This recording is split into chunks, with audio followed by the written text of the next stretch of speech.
warm welcome to Bharata First. I'm Pereira. This is FRP Explains, a show where I try to simplify the complex.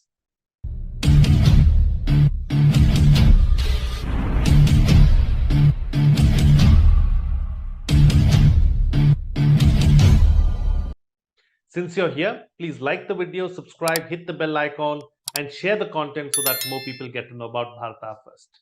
All right then, India or Bharat? Well, that's what's been on everyone's mind for the last 24 hours or so, because there was an invitation that went out from the President of India, which read, "The President of Bharat invites you for the G20 dinner." Now, India, Bharat, Hindustan, or Hind, the country has many names. But what is our lovely motherland's rightful name? Over the next few minutes, I'm going to present some facts to you and let you finally decide what is the best name for our country. Well, Bharat and India are in common use, and Hindustan or Hind appears occasionally.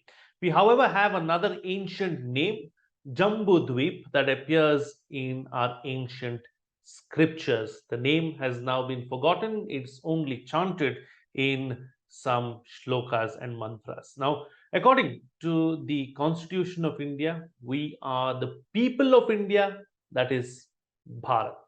It seems to give precedence to India over Bharat, but that is largely due to colonial hangover and cultural imperialism imposed on us by the West. Let's also not forget that the Constitution was written in English, and India is a highly anglicized name, and hence we see it taking precedence almost in all aspects of our lives when it comes to official communication and when it comes to English literature. Well, another aspect to note is that the name changes with context or language as well. In our vernacular languages, we always refer to our country as Bharat or Bharata. For instance, मैं भारत का रहने वाला हूं. Or in other regional languages, Kannada, for instance, because it's something that I'm very used to, I'm going to use Kannada now. When we refer to our country, we say Namma Desha Bharata. We don't say Namma Desha India.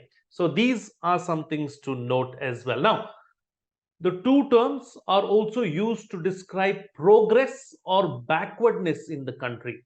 Rural India is somehow referred to as Bharat and urban developed regions as India. For example, we will be happy when not just India, but Bharat develops is a phrase that we've come to hear at webinars and discussions as well. Another example of this is, many national events or festivals that take place across the country, in the national capital as well, with the theme where Bharat meets India. For example, Azadi Ka Amrit Mahotsav, something else, and the tagline being where Bharat meets India.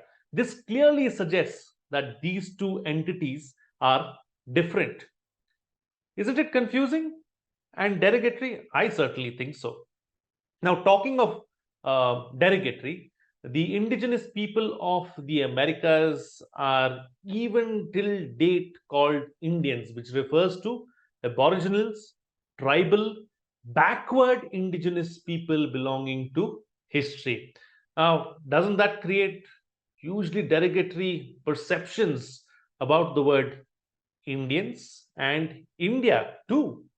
Even the original inhabitants of the lands or of those lands, the Americas, don't want to be called Indians. They prefer indigenous people.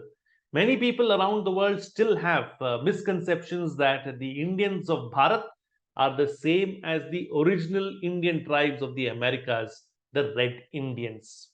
So this is where things stand. Now, let's get into the three specific names, where they came from, what is their history, etc. First, Bharat.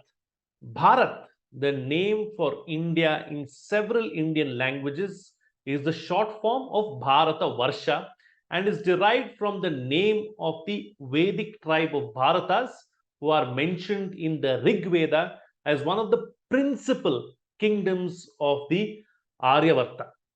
Now, it is also variously said to be derived from the name of either King Dasharatha's son Bharat, or that is mentioned in the Ramcharitamanas, or King Dushyanta's son Bharat of Mahabharata. So these are the origins as far as Bharat is concerned. Moving on to India. The name India is originally derived from the name of the river Sindhu and has been in use in Greek since Herodotus in the 5th century BCE.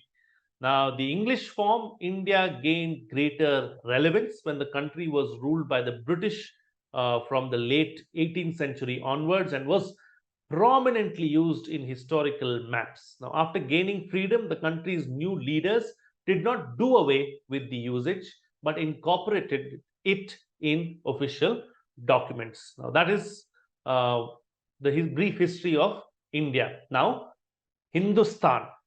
Like India, Hindustan also traces its origins to the river Indus. The Persians couldn't say Sindhu and hence referred to the mighty river as Hindu. The word made its debut in an inscription found at Persepolis, which is in Iran, which was the capital of the Persian or Achaemenid Empire of Darius I. This inscription, dated 528 BC, lists amongst his numerous domains that of Hindu. So, out of the three names currently in use for the country, only the name Bharat is an endonym. What does that mean? A name given to us by ourselves, which belongs to India or Bharata. Whereas two of these names, Hind and India, extensively used in colonial historical context, are exonyms, that is, the names given to us by outsiders. Hindu first, given to us by the Persians, who were also invaders, but not to be confused with the Mughals or the Muslim invaders of later, but was originally given to us by the Persians predating the Muslim invaders, which was popularized heavily by the Mughals who came to India as well. And India also given to us by the Greek from the root Indi, and then hugely popularized by the British who ruled India post, just before independence as well. So this, let's not also forget that both the names come from the same source.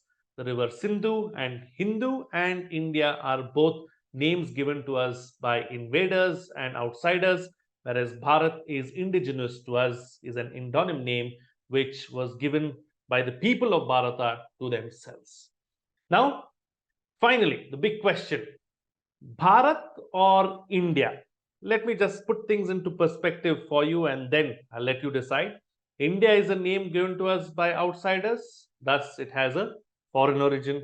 It lacks a respectable indigenous pedigree. In the whole rich body of the sacred and other literature, the word India is nowhere mentioned, nor does the term occur in Buddhist or Jain texts, nor was it current in any of the South Asia's numerous other languages, even our own subcontinental languages. Now, the word Indian also gives distorted demeaning connotation of being aboriginals of America or backward people.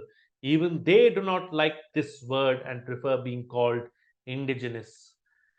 It is also, or rather, India is also too reminiscent of colonial disparagement, of loot, plunder, and destruction as well. However, India is a brand that has been built and taken to new heights in the recent past. And would we like to let go of that? This is something that we need to think about. Another aspect, there will be apprehension in the non-Hindi speaking states that Bharat is a Hindi term and doesn't represent the whole country. These are some things that we need to be aware of as well. So this is where we stand as far as the India versus Bharat debate goes. I've done my job of presenting some facts before you. Now I'm going to let you decide what is the best name for our country. If I were to choose, it would be Bharata, staying true to our Sanskrit roots. Not Bharat, but Bharata, staying true to our Sanskrit roots and giving other vernacular languages their due as well. Well, with that, it's a wrap on this edition of FRP Explains. Don't forget to like the video, subscribe, hit the bell icon, and share the content so that more people get to know about Bharata first as well. And we have a contribution link in the description below. A small contribution that you make goes a long way in us bringing you this content. So please contribute as much as you can. It will help us a great deal. Until next time, this is Frank Pereira signing off.